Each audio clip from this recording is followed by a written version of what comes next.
What's up, gang? It is all bright and sunshiny out there, and not too cold. Not why I'm stooping down. You guys can see me plenty well enough. Alright, here's what we got. I'm going to show you. So give me a minute to get set up. And you can see over here, I've got an engine sitting there.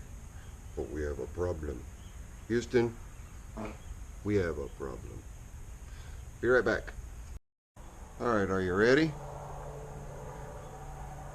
Here's what I have to overcome in order to stick that 16.5 horse in the Craftsman. Now these big Intech engines, they have a 1 1/8 inch drive shaft. So these are all of my vertical shaft single cylinder pulley assortments, none of which will work. This pulley's too small. You can see here I need a, let's measure that sucker.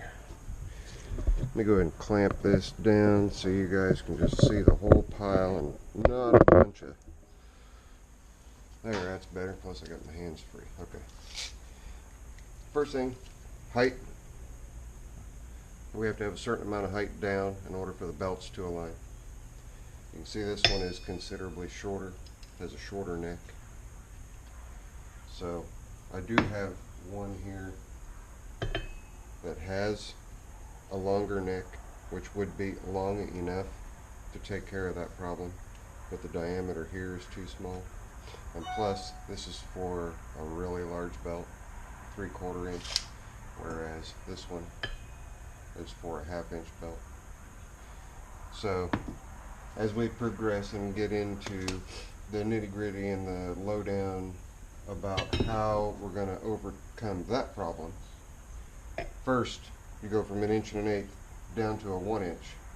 So here's a 1 1/8 with a pulley and the clutch. The two of them go together, sandwich up underneath the tractor along with the bracket. In fact, hang on.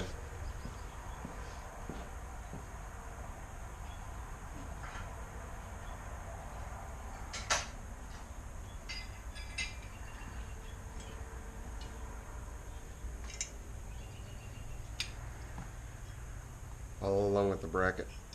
Okay, and this bracket holds an idler pulley on one side, but you see each of these two bolts protruding here? Those are both engine mount bolts. So all this has to be held up in place, and that pin right there, that pin, that is the locating pin for the clutch. Now, fortunately, looking at these clutches, this front hole, get it a little closer here for you guys. Okay, the front hole, that lines up. That's great, that's awesome. But here's the problem. This is the hole that pin goes through. Doesn't that figure? Okay, so isolating the clutch and keeping the clutch in one spot. And the reason I have to do all this just to see if it's going to ride and mow and all that is, well, I'm going to need the clutch obviously to engage the clutch and make sure the deck's okay, this 48 inch. And then of course I'm going to have my drive pulley. So without having these two as a unit attached, I won't be able to test out that Craftsman using the 16.5 horse Briggs. 1 inch diameter shaft, where the Intech has a 1 1/8 inch diameter shaft.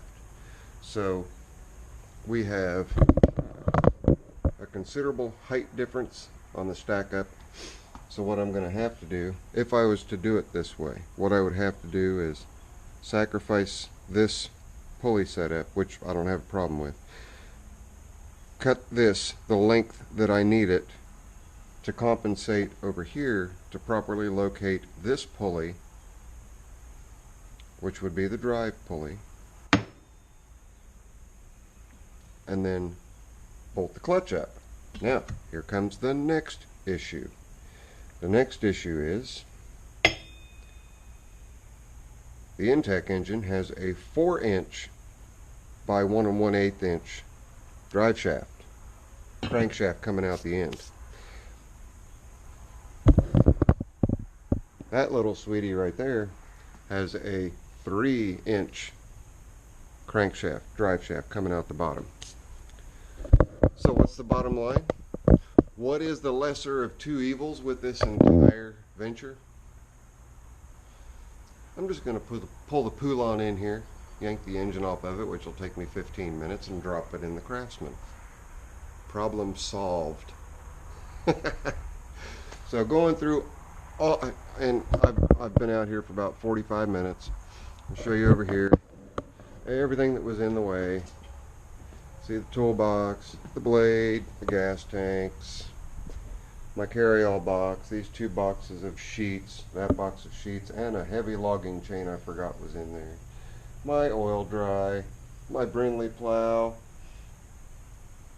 or 1 bottom plow, my leaf blower, all that was in the way in order to get down here. Now there's my 12 horse flathead. Excellent running engine. Why they ever went to overhead valves? It's a government for you. Excellent running little engine. Then under here we have a 15.5 horse. That one's actually came off of a Craftsman, and I had taken it off the Craftsman about 10 years ago and put it on a Murray. Well, that Murray went to 3 or 4 different people, and ironically I got a call to come pick up the Murray to see if it was salvageable. Well, it wasn't. It'd just been beat to death. So, but the engine was still good. They did maintain it and keep oil in it. So I got this Craftsman engine back after 10 years, a 10-year hiatus and 3 different owners. I think that was funny. That's kind of a little bit of a testament to, I guess,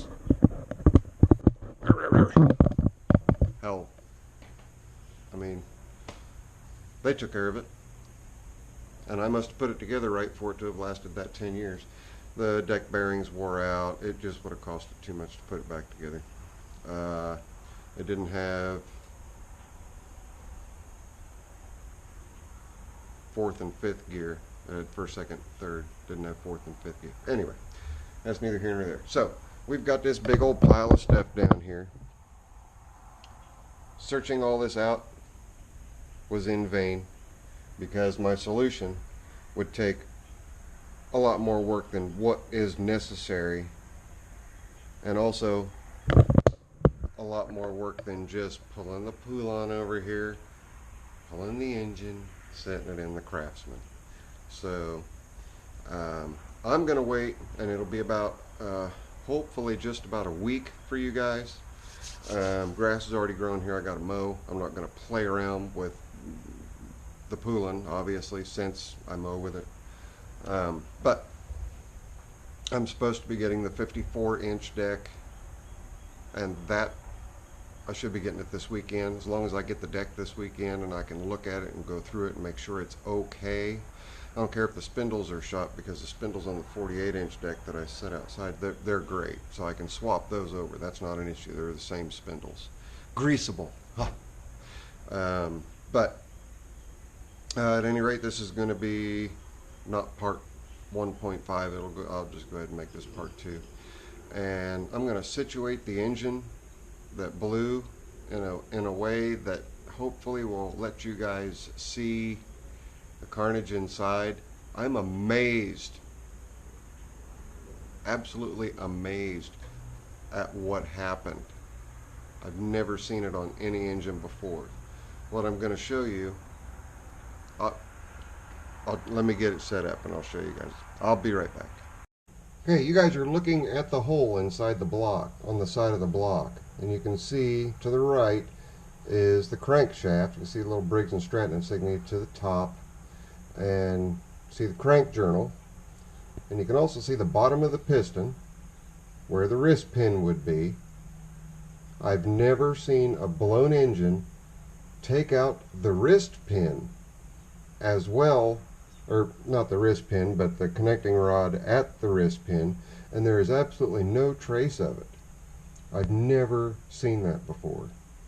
It was the top cylinder that gave out, which would be, as you're sitting on the mower, the right cylinder. So that's the one that blew up.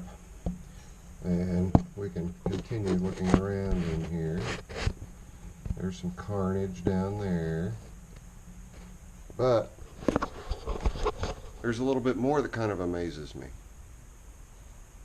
I'm going to show you that too. Valve covers are off. Check this out.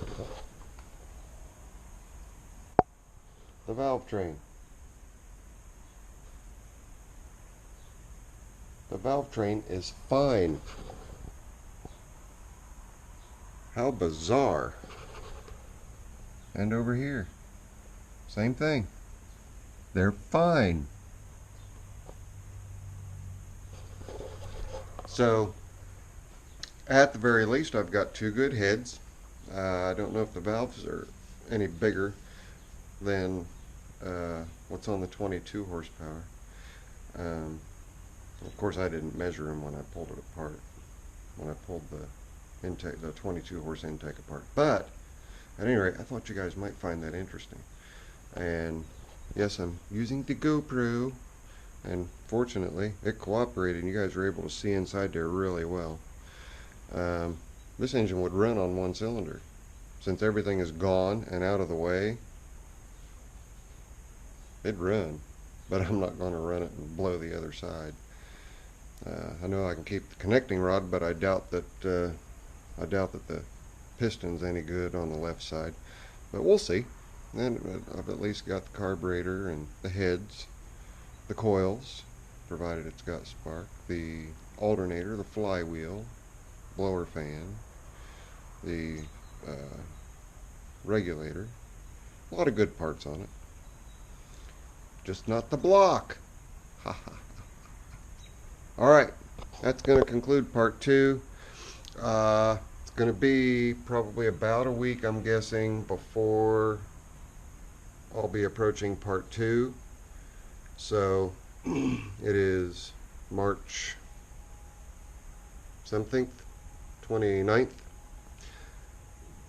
So look for this beginning of April, not April Fool's Day, of course, but look for it beginning of April, and within a few days after the 1st.